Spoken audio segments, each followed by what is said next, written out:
In today's video, I'm going to teach you how to record clips in 60 120 FPS in OBS Studio tutorial. High frame rates make motion look incredibly smooth and give you cleaner slow motion in editing, but they also demand more from your system and storage. With that in mind, let's set things up the right way so you get great quality without unnecessary stutters or dropped frames. Start by launching OBS Studio. Once it's open, head to Settings, then select the Video section. Here's where you choose your recording frame rate. If you want 60 frames per second, open the Common FPS Values dropdown and pick 60. If you want 120 frames per second, open that same dropdown, choose Integer FPS value, and type 120. Remember, 120 FPS shines when your game or source is actually running at a high frame rate, and it requires more GPU power and disk bandwidth than 60 FPS.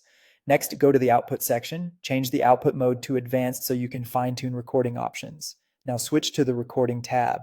For the encoder, select a hardware option if you have one available, such as NVENC on NVIDIA, AMF on AMD, or QuickSync on Intel.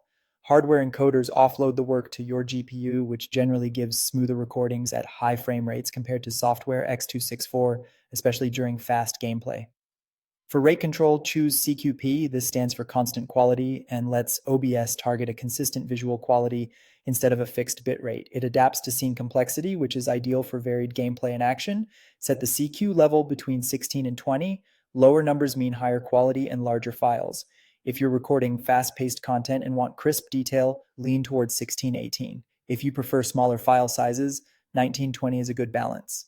Set the keyframe interval to 2. This helps maintain compatibility with most editors and makes seeking within the file more responsive while keeping compression efficient. For the preset, choose P5 through P7 if your GPU can handle it. These presets control compression efficiency and speed. P5 is a solid balance. Bump to P6 or P7 for a quality boost if you have headroom. If you notice performance dips, step down to a lighter preset. When you're done, click apply and then OK. You're ready to record smooth 60 or 120 FPS clips. Keep an eye on your system's performance stats and available disk space, as higher frame rates and quality settings generate larger files.